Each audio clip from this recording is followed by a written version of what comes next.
मैं तस्लीम करता हूँ कि पीर साहब की अदालत में आपके खिलाफ मुकदमा मैंने पेश किया था। मुझे और कुछ समझ नहीं आ रहा पापा जान कि मैं उस हवेली में जाकर एक एक का गिरेबान पकड़कर झंझोड़ कर उससे ये पूछूं कि उन्होंने मेरी बहन पर क्या जुल्म ढाया है। ऐसा कुछ करोगे तो खुद क़यामत ढा दोगे अपनी बहन पर और उसकी जिंदगी पर।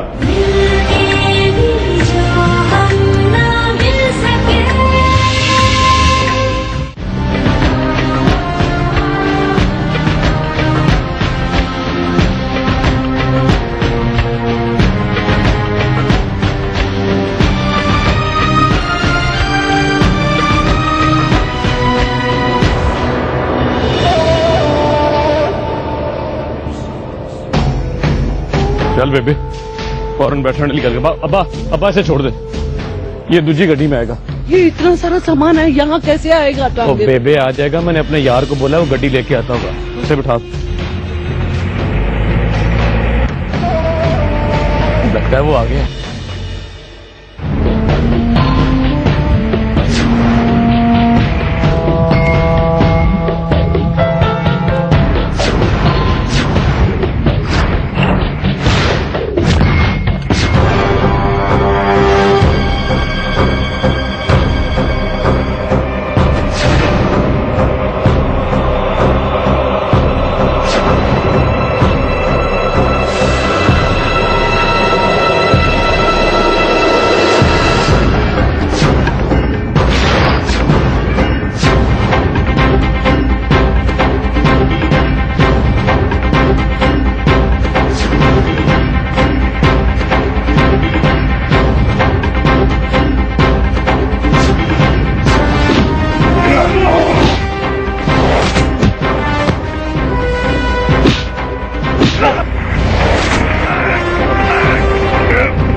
यास्मीन, मुझे तुम्हारी मर्जी जाननी है। मैं ये जानना चाहता हूँ कि तुम क्या चाहती हो।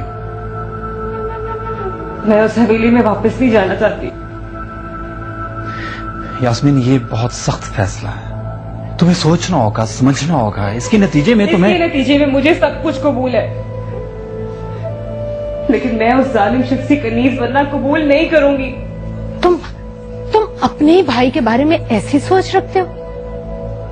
बहुत अफसोस हुआ ना मेरी सोच के बारे में जानकर, लेकिन मुझे आप पर अफसोस है अम्मा जान। सब कुछ जानते हुए कि रजब भाई ने ये गुनाह किया है, फिर भी आपने यास्मीन भाभी को ये झूठी गवाही देने पर मजबूर किया। मैं नहीं मानती कि रजब ऐसा कुछ कर सकता है। अभी कोई अदालत नहीं लगी है अम्मा जान जहां आपको रजब भाई को पाकबाज साबित करके इस घराने की अजमत को बचाना है। अभी आप अपने बेटे के सामने खड़ी हैं। चाहे आपको अपने दूसरे बेटे की हकीकत पर ही बात करना है, लेकिन मेरे सामने तो सच बोले। मैं नहीं जानती हैदर, तुम क्या बातें कर रहे हो? आप इस हकीकत से मुस्तकिल नजरें नहीं चुरा सकती अम्मा जान, और ना ही मैं मजीद इस झूठ में आपका साथ देने वाला हूँ। यास्मीन भाभी कह रही थी कि वो कोई बहुत ही बड़ा और सख्त फैसला लेने वाली है। अगर उन्होंने या उनके घर वालों ने मुझसे कुछ भी जानना चाहा, तो मैं जितना सच जानता हूँ उतना कह देने वाला हूँ। इस तरह से तुम जानते हो हैदर कि क्या क़यामत बर्पा हो सकती है? लेकिन उस क़यामत से कम होगी अम्मा जान जो इस वक्त यास्मीन भाभी के दिलो दिमाग में बर्पा है। तुम दो भाइयों के दरमियान दुश्मनी पैदा करना चाहते हो, दो खानदानों के दरमियान तनाजा खड़ा करना चाहते हो, अपने ही भाई का घर तोड़ना चाहते हो। और तुम ये क्यों भूल रहे हो हैदर कि उसी घर में तुम्हारी भी मंगनी हुई है? मुझे इन सब बातों में से किसी एक की भी परवाह नहीं अम्मा जान। अगर दो भाइयों के दरमियान दुश्मनी पैदा होती है या दो घरों के दरमियान तनाजा, उसकी वजह मैं नहीं, रजब भाई खुद है।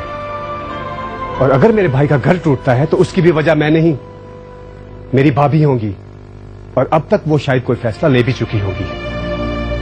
बाकी रही उस घर में मेरी मंगनी तय पाने की बात, तो ये तो आप भी जानती हैं कि शादी तो उस घर में मैं भी नहीं करना चाहता।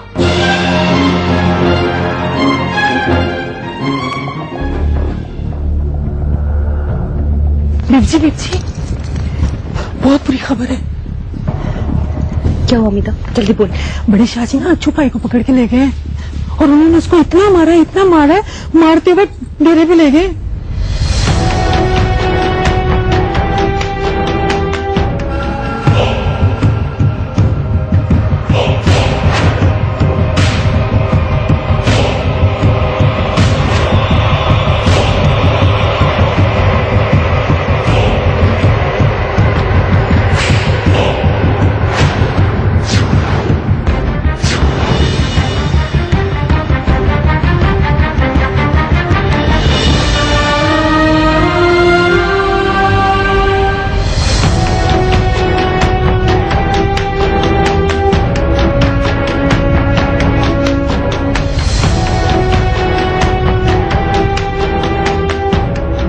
हकीर कीड़े जैसी तेरी जात है और तू मुकाबला करना चला है रजब अली के साथ।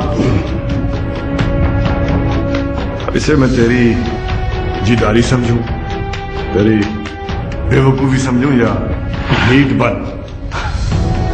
हाथ पैर बन के शेर को भी कीड़ा कहेगा ना तो वो गुस्सा नहीं करेगा।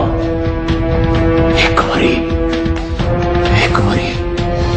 शेर के हाथ खोल के तो देख रजब अली शाह, तेरे जैसे 100 कितनों पर कल्ला शेर नहीं होगा। खुला कुत्ता भौंके तो मुझे गुस्सा आता है, लेकिन अगर बना हुआ कुत्ता भौंक रहा हो तो बड़ा कहर चढ़ा मुझे। दिल तो करता है कि एक ही वार में तेरी गर्दन उतार के फेंक दूं, लेकिन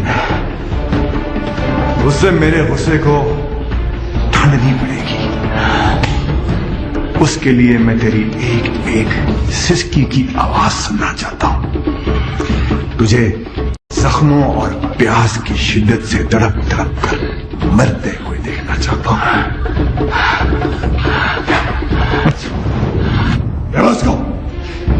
को कहां जा रहा है?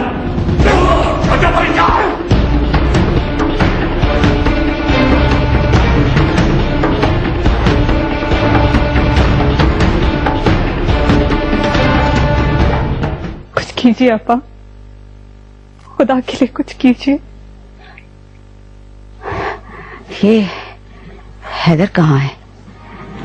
हमीदा, हैदर से कहो कि हम उससे मिलना चाहते हैं। जी बिपजी। सेबी, खुद को संभालो। हैदर के सामने तुम्हारा ये रवैया नहीं होना चाहिए।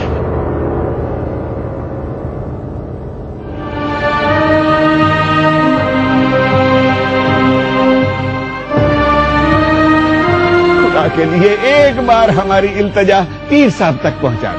आपकी फरियाद पहुंचा दी है, पीर साहब कह रहे हैं इंतजार करें। सफिया, आने दो इन्हें। पीर साहब रहम कीजिए। पीर साहब, आप तो जानते हैं मेरा एक ही बेटा है, मेरे बेटे को बचा लीजिए। क्या हुआ तुम्हारे बेटे को मुंशी? वो बड़े शाहजी और उनके आदमी जो है ना, उसे मारते और घसीटते हुए डेरे पर ले गए। लेकिन अब क्यों ले गए वो तुम्हारे बेटे को? पता नहीं जी, ये तो वही जानते हैं। हम तो सिर्फ फरियाद लेकर आए हैं पीर साहब। मैं देखता हूँ बाबा जान। ठहरो सफिया,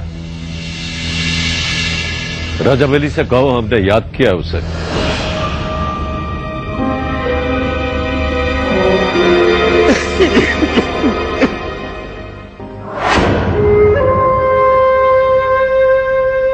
क्या बात है?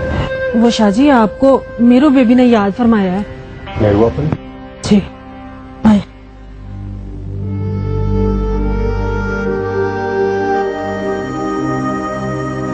आपने मुझे बुलाया आपा? हैदर, हमने सुना है कि रजब अली ने उस कोचवान को फिर गिरफ्तार कर लिया है। आपको किसने कहा? हमीदा खबर लाई है। ये नीचे अच्छू के माँ बाप ही है ना? जी, हम उसी मामले पर ही बात कर रहे थे। अब क्या कसूर किया है उसने? अभी कुछ पता नहीं चला। हमारी बात गौर से सुनो हैदर, उसे कुछ नहीं होना चाहिए। मतलब? हमें खदशा है कि रजब अली उसकी जान ले लेगा। उसकी जान नहीं जानी चाहिए हैदर। मुझे हैरत है आपा कि आप उसकी हिमायत क्यों कर रही हैं?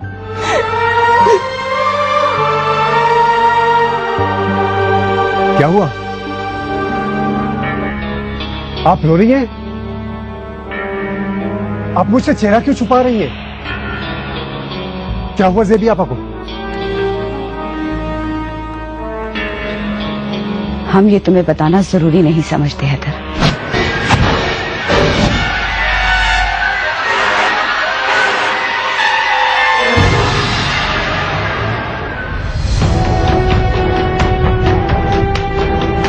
सलाम शाह जी, आपको पीर साहब ने याद फरमाया। शिकूरे नजीरे, मैं हवेली जा रहा हूं। मेरी वापसी तक इसे मरना नहीं चाहिए। अपनी आंखों से मरते हुए देखना चाहता हूं मैं उसे। मरना नहीं चाहिए।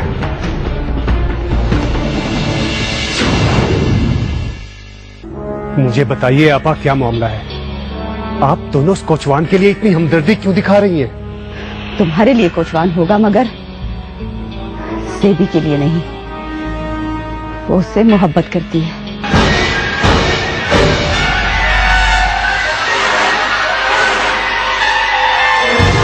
खुदा के लिए कह दीजिए कि ये सब झूठ है। ये कैसे मुमकिन है कि इस मुमकिन नामुमकिन की बहस में पड़ गए हो हैदर अली। ज़ेबी भी तुम्हारी और हमारी तरह एक इंसान है। उसके भी जज्बात हैं। वो भी किसी से मोहब्बत कर सकती है। लेकिन उस कोचवान से ये कब हुआ? ये दास्तान जितनी अजीब है उतनी तवील भी है। सुनाने का वक्त नहीं है। बस तुम्हें उसकी जान बचानी है हैदर। मेरे लिए ये बात ही नाकाबिले बर्दाश्त है आपा। वो तो एक अदना सा शख्स है। अच्छू अगर एक अदना शख्स है तो जरीना भी कोई महलों की शहजादी नहीं है। अगर तुम एक मामूली कुम्हार की बेटी से मोहब्बत कर सकते हो तो ज़ेबी के लिए कोचवान की मोहब्बत क्यों बर्दाश्त नहीं हो रही तुमसे? मेरी बात और है आपा। मैं एक मर्द। कह दो, रुक क्यों गए कि तुम भी मर्द जात हो जिसके लिए सब नाजायज भी जायज है। यही साबित करना चाहते हो ना तुम कि तुम भी बाबा जान और रजब अली की तरह एक मर्द हो। आज वो गलाजत तुम्हारे मुंह से निकल ही गई ना हैदर, जिसे आज तक तुम हमसे छुपाते रहे हो। आपा, आप मुझे गलत समझ रही हैं। तुम कितना सही समझे हो हमें, बोलो। औरत जात के लिए कुछ पाबंदियां होती हैं आपा। और अगर औरत जात का ताल्लुक इस हवेली से हो तो यही पाबंदियां उसकी कैद कहलाती हैं। ये सबक हमें मत पढ़ाओ हैदर। तुम जो हकीकत हमें बताना चाह रहे हो हैदर, उसे तल्ख तरीन हालात में झेला है हम दोनों ने। अगर अब भी तुम्हें ज़ेबी और अच्छू की मोहब्बत पर एतराज है तो तुम भी जरीना की मोहब्बत से दस्तबरदार हो जाओ। ज़ेबी की अच्छू से दस्तबरदारी की जमानत हम तुम्हें देते हैं हैदर।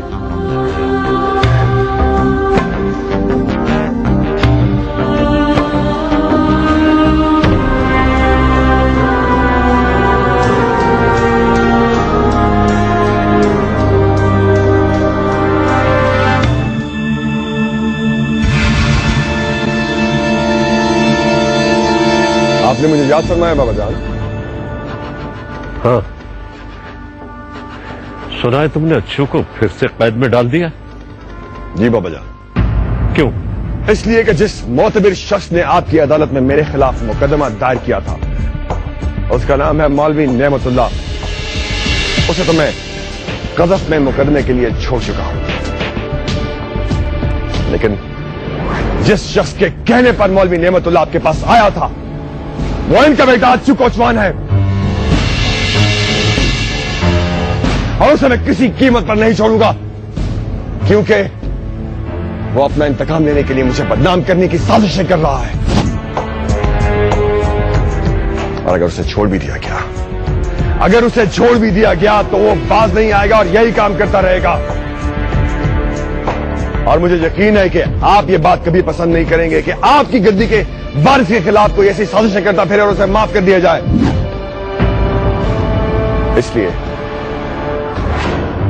इसलिए मैं अब आपकी खिदमत में मुकदमा दायर करता हूं और ये दरखास्त करता हूं कि ये सब साजिशें करने और बगावत के जुर्म में अच्छू कोचवान को सरेआम सजाए मौत दी जाए।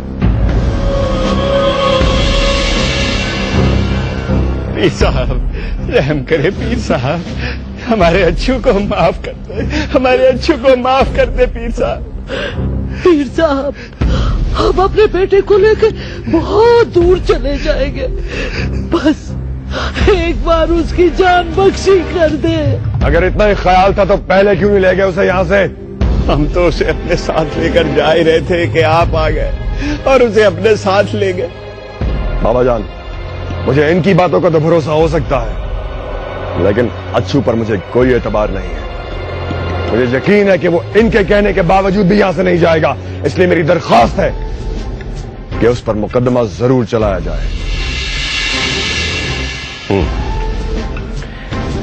गांव में ऐलान करवा दो कि परसों हमारे आस्थाने पर अदालत लगेगी, मुकदमा चलेगा।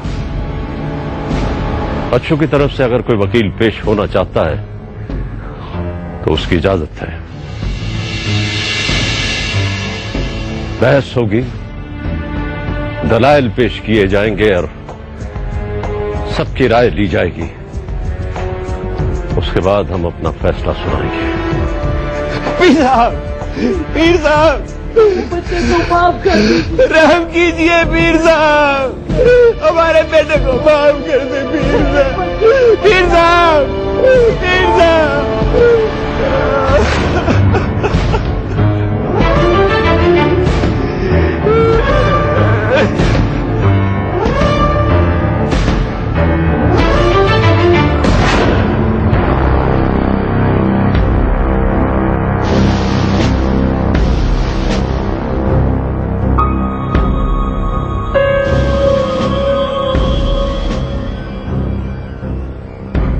तुम कहीं उस अच्छू कोचवान का वकील बनने के बारे में तो नहीं सोच रहे?